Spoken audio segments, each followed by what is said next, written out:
Mateus, capítulo 26.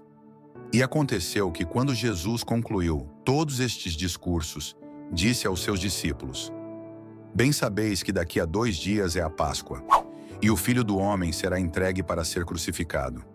Então os principais sacerdotes, e os escribas, e os anciãos do povo reuniram-se na sala do sumo sacerdote, o qual se chamava Caifás, e consultaram-se mutuamente para, com dolo, prenderem Jesus e o matarem.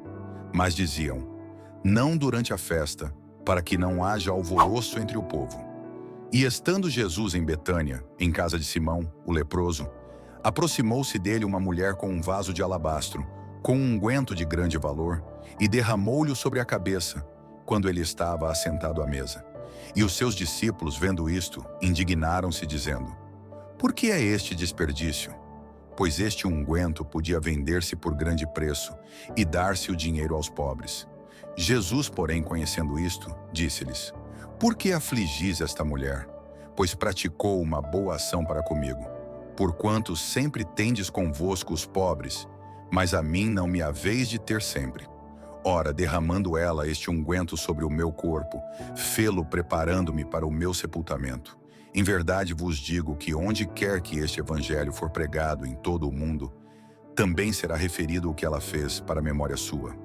Então um dos 12, chamado Judas Iscariotes, foi ter com os principais sacerdotes e disse: que me quereis dar, e eu vô-lo entregarei? E eles lhe estipularam 30 moedas de prata, e desde então buscava oportunidade para o entregar. E no primeiro dia da festa dos pães ázimos, chegaram os discípulos a Jesus, dizendo-lhe: onde queres que te façamos os preparativos para comeres a Páscoa? E ele disse: ide à cidade a um certo homem, e dizei-lhe: o mestre diz, o meu tempo está próximo. Em tua casa celebrarei a Páscoa com os meus discípulos.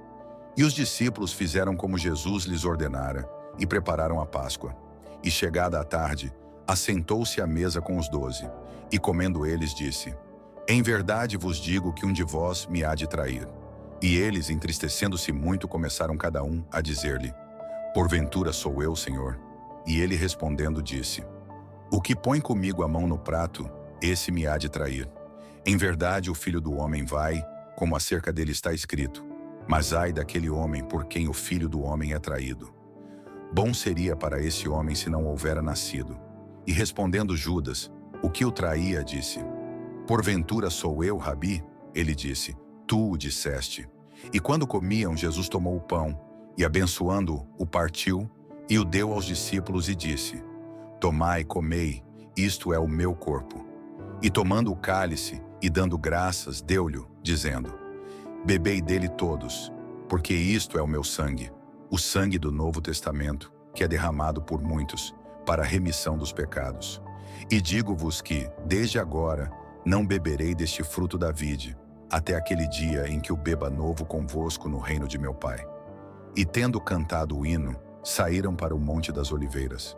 Então Jesus lhes disse: todos vós esta noite vos escandalizareis em mim, porque está escrito: ferirei o pastor, e as ovelhas do rebanho se dispersarão. Mas depois de eu ressuscitar, irei adiante de vós para a Galiléia.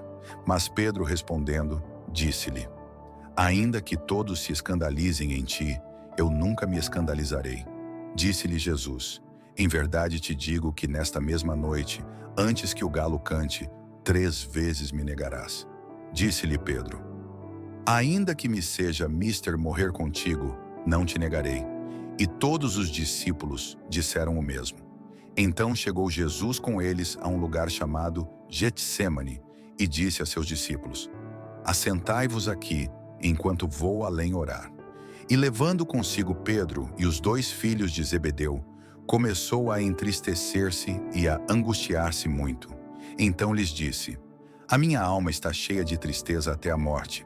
Ficai aqui e velai comigo. E indo um pouco mais para diante, prostrou-se sobre o seu rosto, orando e dizendo: meu Pai, se é possível, passe de mim este cálice. Todavia, não seja como eu quero, mas como tu queres. E voltando para os seus discípulos, achou-os adormecidos, e disse a Pedro: então nem uma hora pudeste velar comigo? Vigiai e orai, para que não entreis em tentação. Na verdade, o espírito está pronto, mas a carne é fraca. E indo segunda vez, orou dizendo: Pai meu, se este cálice não pode passar de mim sem eu o beber, faça-se a tua vontade. E voltando, achou-os outra vez adormecidos, porque os seus olhos estavam pesados. E, deixando-os de novo, foi orar pela terceira vez, dizendo as mesmas palavras. Então chegou junto dos seus discípulos e disse-lhes: Dormi agora e repousai.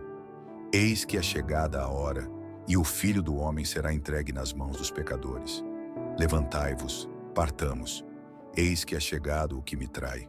E estando ele ainda a falar, eis que chegou Judas, um dos 12, e com ele grande multidão com espadas e varapaus, enviada pelos principais sacerdotes e pelos anciãos do povo. E o que o traía tinha-lhes dado um sinal, dizendo: O que eu beijar é esse, prendei-o. E logo, aproximando-se de Jesus, disse: Eu te saúdo, Rabi, e beijou-o. Jesus, porém, lhe disse: Amigo, a que vieste? Então, aproximando-se eles, lançaram mão de Jesus e o prenderam. E eis que um dos que estavam com Jesus, estendendo a mão, puxou da espada e, ferindo o servo do sumo sacerdote, cortou-lhe uma orelha. Então Jesus disse-lhe: Embainha a tua espada, porque todos os que lançarem mão da espada, a espada morrerão. Ou pensas tu que eu não poderia agora orar a meu Pai, e que ele não me daria mais de 12 legiões de anjos? Como, pois, se cumpririam as Escrituras, que dizem que assim convém que aconteça? Então disse Jesus à multidão: Saístes como para um salteador, com espadas e varapaus para me prender. Todos os dias me assentava junto de vós, ensinando no templo, e não me prendestes. Mas tudo isto aconteceu para que se cumpram as Escrituras dos profetas. Então todos os discípulos, deixando-o, fugiram. E os que prenderam a Jesus o conduziram à casa do sumo sacerdote Caifás, onde os escribas e os anciãos estavam reunidos. E Pedro o seguiu de longe, até ao pátio do sumo sacerdote, e, entrando, assentou-se entre os criados para ver o fim. Ora, os principais sacerdotes e os anciãos e todo o conselho buscavam falso testemunho contra Jesus para poderem dar-lhe a morte, e não o achavam. Apesar de se apresentarem muitas testemunhas falsas, não o achavam. Mas por fim, chegaram 2 testemunhas falsas e disseram: Este disse: Eu posso derrubar o templo de Deus e reedificá-lo em 3 dias. E, levantando-se o sumo sacerdote, disse-lhe: Não respondes coisa alguma ao que estes depõem contra ti? Jesus, porém, guardava silêncio. E respondendo o sumo sacerdote, disse-lhe: Conjuro-te pelo Deus vivo que nos digas se tu és o Cristo, o Filho de Deus. Disse-lhe Jesus: Tu o disseste.